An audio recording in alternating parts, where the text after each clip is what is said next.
Hey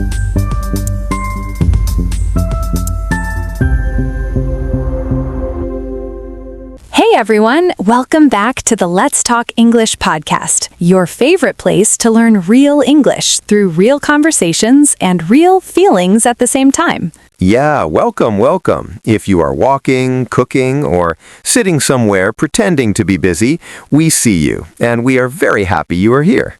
I'm Sarah. And I'm Mike. And today we have something really fun for you.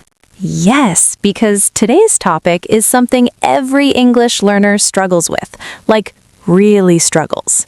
Asking questions naturally in English. Yes, because here's the thing. Many learners can answer questions. Okay, yes, no, maybe, fine. But asking a question, naturally, in the right moment, that is a different story. It's like you know the answer to the test, but you forgot how to hold the pen. Oh, that is so accurate. You know the English, but when it's time to actually speak, your brain just says, "Goodbye, I'm leaving. Good luck."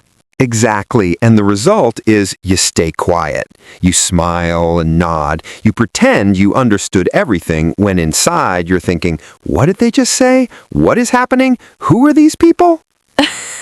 Okay, I have been that person many times. Me too, many times. And the worst part is, later you think of the perfect question. Always later, never in the moment. Always in the shower. Always in the shower. The shower is where all our best English lives. Honestly. Okay, so before we jump in, just a small note for you, our lovely listener. This is a B1 level episode, so the language is clear and simple, but we will also add some stronger phrases naturally inside the conversation. Yes, and near the end of the episode, we will have our word tour, where we slow down and explain the important expressions from today in a very clear and simple way. So if something flies past you, don't worry. We will come back to it.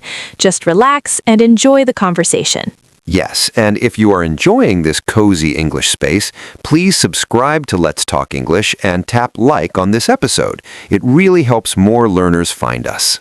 Okay, Mike, I want to start with something honest. Oh, honest conversations, my favorite and also my most scary.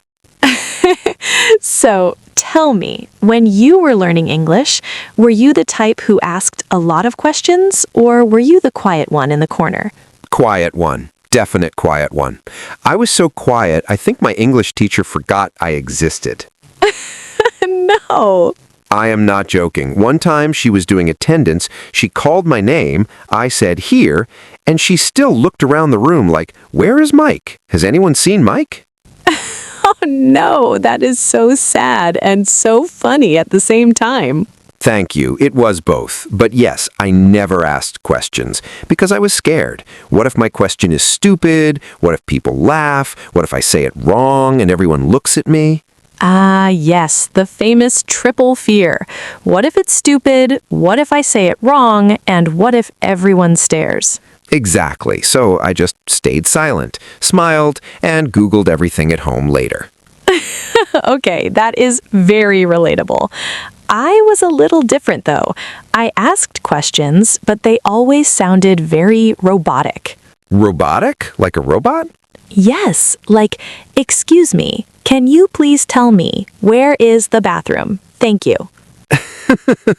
Very formal, very stiff. So stiff, like I was reading from a textbook. And people would look at me a little confused, like, are you okay? Are you having a medical emergency? That is the textbook English problem. Everything is technically correct, but it sounds like you're filling out a government form. Yes, exactly.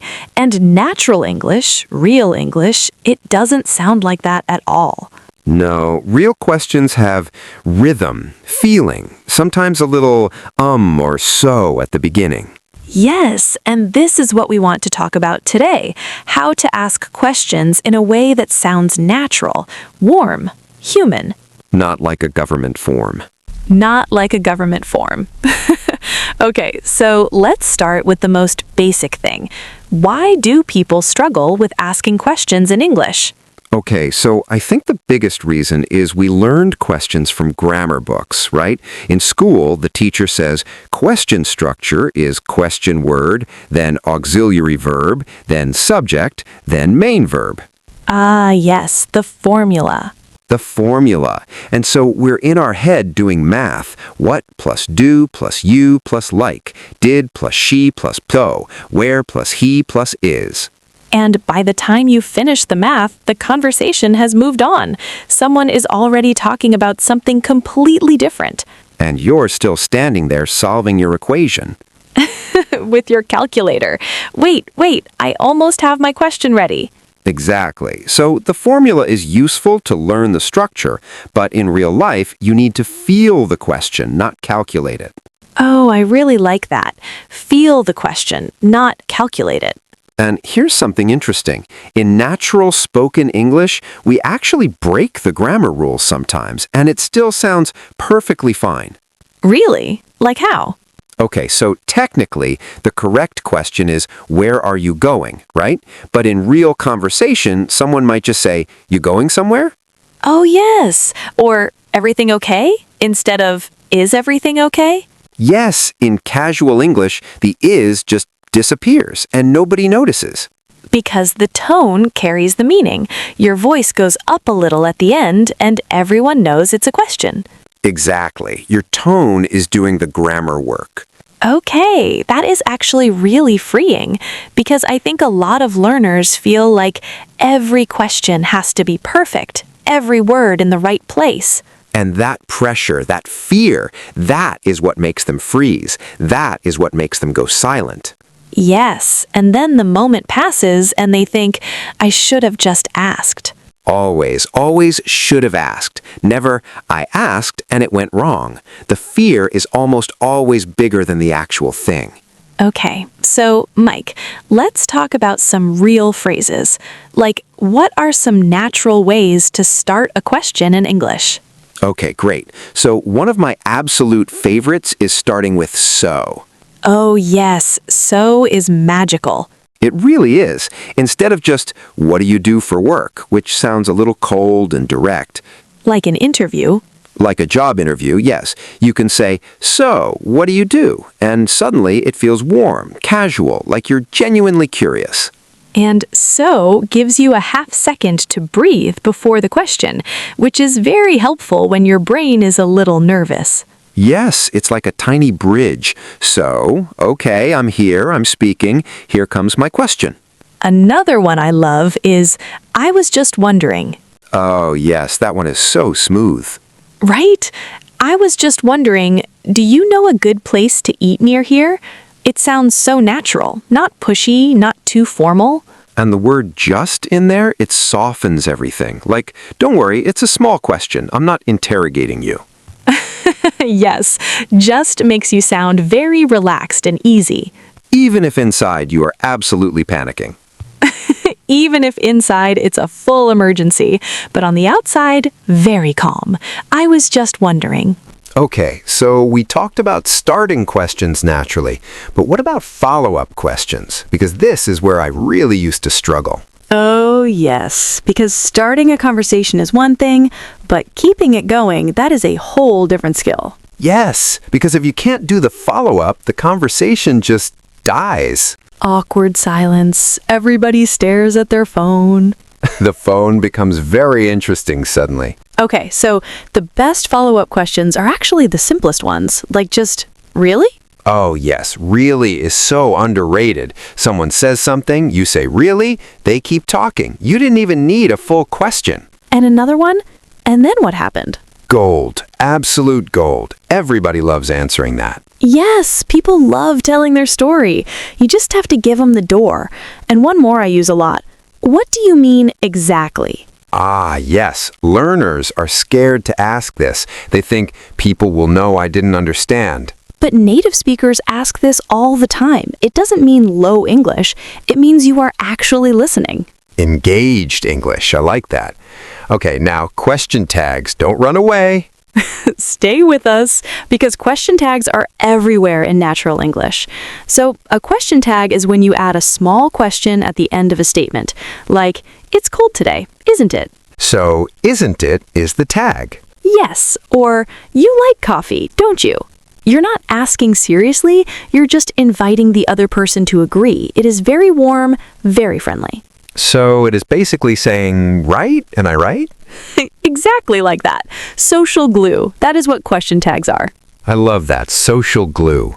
Okay, one more thing. Indirect questions. So a direct question is, where is the station? Fine, but a little blunt sometimes. But indirect sounds softer. Could you tell me where the station is? Or, do you happen to know where the station is? That phrase, happen to know, so gentle, so low pressure. People respond to that so much better. And another smooth opener, I was wondering if you could help me. Before your real question, you already made them feel helpful and important. So they want to say yes. Psychology and English. Free lessons on Let's Talk English. Okay, word tour time. Let's slow down. Take a breath, friend. First, I was just wondering. Soft and natural way to start a question. For example, I was just wondering, do you know a good English podcast? Repeat, I was just wondering. Next, how so? Short, smart follow-up. Someone says something interesting, you say, how so? And they explain more. Repeat, how so? Next, do you happen to know? Gentle and indirect. For example, do you happen to know what time the class starts? Repeat, do you happen to know? Next, what do you mean exactly? Honest and natural. Shows you're listening carefully. Repeat, what do you mean exactly? And last, and then what happened? Magic follow-up. Tells the other person, I'm listening, I want more. Repeat, and then what happened? Okay, friend, just pick one or two from today and try them this week. Even one new question in real life, that is real progress. And remember, questions are not just grammar, they're connection. Tell us in the comments which question felt most natural to you today. We read every single comment. And if you enjoyed this episode, please subscribe to Let's Talk English and tap like. It really helps more learners find us. This was Sarah. And this was Mike. Keep asking questions. Keep showing up. Bye. Bye, everyone.